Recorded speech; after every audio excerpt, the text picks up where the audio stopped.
प्यारे विद्यार्थियों, आपकी दिवाली की छुट्टियां तो बहुत मज़े से बीती होगी, है ना। तो चलो अभी हम वापस अपनी पढ़ाई की तरफ बढ़ते हैं। और जैसे कि इतिहास और नागरिक शास्त्र विषय में हमको अभी इतिहास फिर से शुरू करना है। नागरिक शास्त्र का एक पाठ हमारा हो चुका है और इतिहास का चौथा पाठ हम शुरू करते हैं, जो कि पेज नंबर 14 पर है। अपनी किताब खोलो और पेज नंबर 14 देखो। आपको स्क्रीन पर भी दिखेगा पेज नंबर 14, 14। ओके। और इसमें हमको पढ़ना है 4 नंबर का पाठ। इस पाठ का नाम है शिवाजी महाराज से पूर्व का महाराष्ट्र। यानी इसमें हमको देखना है कि शिवाजी महाराज के पूर्व में महाराष्ट्र में कौन सी सत्ताएं थी और उन क्या क्या कौन कौन से लोग राज कर रहे थे महाराष्ट्र पर, और तब के समय की कार्य व्यवस्था प्रशासन किस प्रकार का था। ये जानकारी हमको इस पाठ में मिलने वाली है और पाठ का नाम है शिवाजी महाराज के पूर्व का महाराष्ट्र। तो हम शुरू करते हैं। जैसे कि मैंने आपको बताया था कि इतिहास में हम 7वीं कक्षा में मध्ययुगीन काल का इतिहास पढ़ रहे हैं। मध्ययुगीन काल कौन सा है? 9वीं शताब्दी से 18वीं शताब्दी तक। तो इसमें हमको मुख्यतः यह पढ़ना है कि महाराष्ट्र में जो मध्ययुगीन कालखंड है उसमें किसकी सत्ता थी। तो हमको यह मराठों का इतिहास प्रमुखता से पढ़ना है, जिसमें मराठों की सत्ता की स्थापना किसने की थी? छत्रपति शिवाजी महाराज ने। तो इसलिए हम ये शिवाजी महाराज के पूर्व में कौन कौन लोग थे, किस प्रकार का प्रशासन था, कौन सी सत्ताएं होकर गई, ये सब हमने अभी तक देखा। तो अभी ये पाठ में भी हम देखेंगे कि शिवाजी महाराज से पूर्व का महाराष्ट्र। 17वीं शताब्दी के प्रारंभ में महाराष्ट्र का अधिकांश प्रदेश अहमदनगर के निजाम शाह और बीजापुर के आदिल शाह के आधिपत्य में था। हमने पिछली बार देखा था कि जैसे विजयनगर का एक साम्राज्य था और दूसरा कौन सा साम्राज्य था? बहमनी साम्राज्य। तो बहमनी साम्राज्य के टुकड़े हुए, जिसमें फिर उसके जो अलग अलग टुकड़े उसमें कौन कौन से प्रमुख थे? अहमदनगर का निजाम शाह, बीजापुर का आदिल शाह, गोलकुंडा का कुतुब शाह, है ना, बारिद शाही, इमाद शाही। तो महाराष्ट्र में प्रमुखतः कब्जा किसका था? तो एक बीजापुर के आदिल शाह और दूसरा तो मुगलों का भी खानदेश में प्रवेश हो चुका था।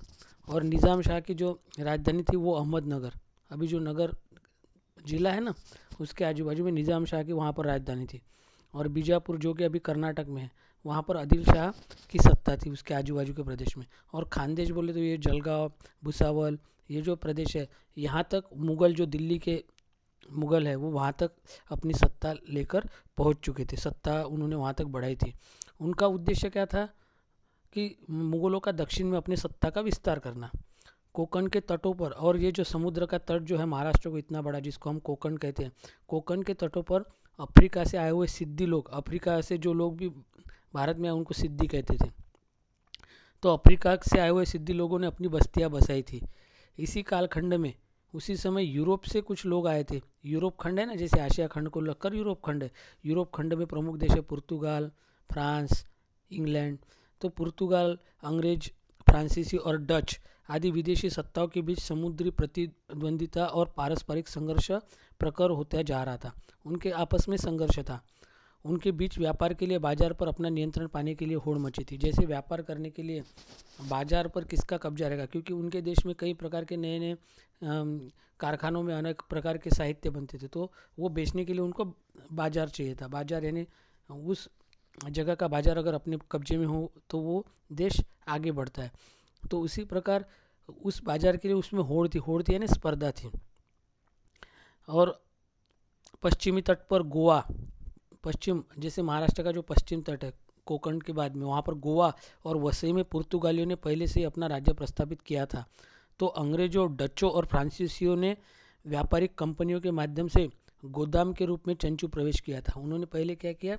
उस समुद्र तट पर बड़े बड़े गोदाम बनाए। चंचू प्रवेश करना है ना, थोड़ा सा अंदर भारत के अंदर उन्होंने अपना थोड़ा सा कब्जा कर लिया था, एकदम किनारे किनारों पर। ये सभी सत्ता एक दूसरे की शक्ति का अनुमान करती हुई स्वयं को सुरक्षित रखने का प्रयास कर रही थी। साथ ही जितना संभव होगा उतना अपना वर्चस्व बनाए रखने की योजना भी लगी हुई थी। उनके इसी पारस्परिक संघर्ष के कारण महाराष्ट्र में, पारस्परिक यानी आपस में उनके संघर्ष होते थे, और ये सब लोगों का झगड़ा कहाँ होता था? महाराष्ट्र में। और उसी के कारण महाराष्ट्र में अस्थिरता और असुरक्षितता निर्माण हुई थी। यूरोप के इन अलग अलग लोगों को उनके टोपों के कारण टोपकर अर्थात टोपा वाला कहते थे। अलग अलग प्रकार की टोपियाँ पहनते थे वो, जैसे अंग्रेजों की टोपी अलग, पुर्तगालियों की अलग, तो उनको एक शब्द यहाँ पर था टोपा वाला। शिवाजी महाराज के पूर्व के समय में लोगों की बस्ती, प्रजा और शासक के बीच अधिकारी बाजार हाट के कारागिर सेतु का कार्य करते थे। बाजार हाट के जो कारागिर होते थे और अधिकारी होते थे, वो सेतु का यानी एक पुल का कार्य करते थे अधिकारी और इनके बीच में। इनका स्वरूप समझने के लिए हमें गांव को उस जमाने में क्या कहते हैं? मौजा, कस्बा और परगना जैसे भौगोलिक स्थानों का परिचय होना आवश्यक है। कई गांवों को मिलकर परगना बनता था। जैसे आज कई गांव मिलकर एक जिला बनता है ना, वैसे उसी समय उसको क्या कहते थे? परगना। सामान्यतः परगना के मुख्य स्थान को कस्बा कहते थे। जैसे परगना का भी एक मुख्य स्थान होता था, जैसे कि अमरावती जिला है, अमरावती जिले का मुख्य स्थान कौन सा है? अमरावती, प्रॉपर अमरावती। तो वैसे ही एक परगना होता था और वहाँ के जो मुख्य स्थान है उसको कस्बा कहते थे। कस्बे की अपेक्षा छोटे स्थान वाले गांव को मौजा कहते थे। यानी कस्बे से भी छोटा गांव है, जैसे आज एक कोई तालुका प्लेस है, अचलपुर ये तालुका है, और उससे भी छोटा गांव है, तो वैसे ही कस्बे से अपेक्षा छोटा जो गांव होता था उसको मौजा कहते थे। अब हम गांव, कस्बा और परगना को क्रमशः संक्षिप्त में उसका परिचय प्राप्त करेंगे। अब उसका परिचय हमको देखना है। गांव किसे कहते हैं, है ना? तो देखो, पहले हम देखेंगे गांव, उसको उस ज़माने में क्या कहते थे? मौजा। अधिकांश लोग गांव में रहते थे, गांव को मौजा भी कहते थे। गांव का प्रमुख पाटिल होता था। गांव का जो भी कार्यभार संभालता था, मुखिया होता था, उसको क्या कहते थे? पाटिल। लोग गांव की अधिकाधिक भूमि को उपज के लिए उपयोग में लाते थे। इसके लिए गांव का मुखिया अर्थात पाटिल प्रयास करता था। जैसे गांव में ज़्यादा से ज़्यादा लोग जमीन उपजाऊ, यानी वहाँ पर फसल उगनी चाहिए और उपजाऊ वो ज़मीन होनी चाहिए, इसका प्रयत्न कौन करता था? गांव का मुखिया, जिसको हम क्या कहते थे? पाटिल। गांव में झगड़ा विवाद होने पर शांति बहाल करने का काम पाटिल करता था। यानी गांव में कोई भी किसी के साथ में झगड़ा हो, बखेड़ा हो, तो उसको सुलझाने का काम, ये काम पाटिल करता था। और उसके कार्य में कुलकर्णी सहायता करता था। यानी पाटिल गांव का मुखिया और उसको सहायता करने वाला कौन? कुलकर्णी। जमा राजस्व का अभिलेख, राजस्व यानी जो, जिसको हम अभी अंग्रेजी में टैक्स कहते हैं, यानी जो भी गांव वालों से जमा खर्च मिलता था। कोई भी राज्य चलाने के लिए राज्य को खर्चा लगता है, वो लोगों के माध्यम से जमा किया जाता है, तो उस ज़माने में राजस्व कहते हैं उसको। राजस्व का अभिलेख, अभिलेख यानी उसकी लिखा पढ़ी रखने का काम कुलकर्णी करता था। और गांव में विभिन्न काम करने वाले श्रमिक, प्रजा, उसको प्रजा कहते थे। जैसे अनेक श्रमिक होते थे, उन व्यवसाय से संबंधित अधिक वंश परंपरा से प्राप्त होते। जैसे सुतार का बेटा सुतार का ही काम करता था, तेल निकालने का जो काम करते थे, जो तेली होते थे, उनका वही वंश परंपरागत काम होता था। माली जो होते थे, फूल वगैरह उगाने के काम, तो माली जैसे वंश परंपरा से चले आया हुआ काम वो व्यवसायिक करते थे। गांव में श्रमिक अपनी सेवाएं देते थे और उसके बदले में किसान से अनाज का कुछ हिस्सा मिल जाता था। उस हिस्से को प्रजा यानी बलूत कहते हैं। जैसे मराठी में उसको बलूत कहते हैं और हिंदी में उसको प्रजा कहते हैं। प्रजा यानी जैसे कोई भी कारागिर है, जो सुतार, लोहार, चमार, तुम्हारा जैसे कि माली, कुम्हार, ये लोग जो भी काम करते थे, उसके बदले में उसके पैसे की बजाय किसान उनको कुछ अनाज दे देता था और उसको ही प्रजा कहते हैं। तो इस प्रकार से गांव का काम चलता था। अब गांव से बड़ा क्या है? कस्बा। एक बड़े गांव को कस्बा कहते थे। यानी एक जैसे बड़ा गांव है, जैसे अचलपुर छोटा गांव, अचलपुर से बड़ा अमरावती है, तो जैसे अमरावती जैसे गांव को उस ज़माने में कस्बा कहते थे। सामान्यतः कस्बा परगना का मुख्य स्थान होता था। कस्बा यानी उस परगने का, उस जिले का। जैसे अमरावती जिले का मुख्य स्थान अमरावती है, वाशिम जिले का मुख्य स्थान वाशिम है, उसी प्रकार कस्बा जो है वो परगने का मुख्य स्थान होता है। जैसे इंदापुर परगने का मुख्य स्थान इंदापुर कस्बा, वाई परगने का मुख्य स्थान वाई कस्बा। गांव की तरह कस्बे में कुछ व्यवसाय खेती ही होता था।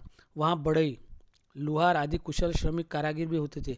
कस्बे से जुड़े बाजार पेट, उसको हाट भी कहते भी होते थे। जैसे शेटे और महाजन बाजार पेट के माफीदार अथवा जागीरदार प्रशासक होते थे। ऐसा नहीं कि प्रत्येक गांव में बाजार पेट होते ही थे, लेकिन गांव में बाजार पेट बसाने का काम शेटे और महाजनों का होता था। जैसे कोई गांव में बाजार बसाना है, कुछ दुकान लगा कर देना है, तो वो काम शेटे और महाजन को सौंपा जाता था। उन्हें सरकार द्वारा ज़मीन और गांव वालों से कुछ अधिकार प्राप्त होते थे। बाजार पेट का हिसाब किताब रखने का काम महाजन देखता था। जैसे कि यहाँ पर दिया है, क्या तुम जानते हो में वीर माता जीजाबाई के आदेश पर पुणे के समीप पाषाण में एक पेट यानी बाजार बसाई गई थी। उसको जीजापुर कहते हैं। मालपुरा, खेलपुरा, परसपुरा, विठापुरा ये औरंगाबाद में बसाई गई नई पेठे है। और ये नई पेठे मालोजी, खेलोजी, परसोजी और विठोजी के नाम पर बसाई गई। जैसे आपको पता होगा कि शिवाजी महाराज के दादाजी का नाम मालोजी भोसले, फिर उसके पिताजी खेलोजी भोसले, फिर परसोजी, फिर विठोजी भोसले, है ना। तो उनके नामों पर औरंगाबाद के पास में कुछ पेट यानी कि हाट बाजार बसाए गए हैं। और खेड़ से जुड़ा एक शिवापुर शिवाजी महाराज के नाम पर बसाई गई पेट थी।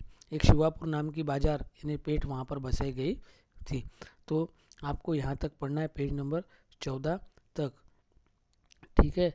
और जो भी वीडियो दिया है उसको अच्छे से पढ़ा करो। और अपने चैनल को, जैसे यूट्यूब पर ये वीडियो डाल रहा हूँ, एक तो मनी भाई के यूट्यूब चैनल पर भी आता है और दूसरा अपने मेरे खुद के यूट्यूब चैनल पर भी आता है, तो उसको लाइक करना है और सब्सक्राइब करना है, ठीक है। और ये देखना है, इसके ऊपर के प्रश्न मैं गूगल मीट में आपको अगली गूगल मीट में पूछूंगा, ठीक है। धन्यवाद।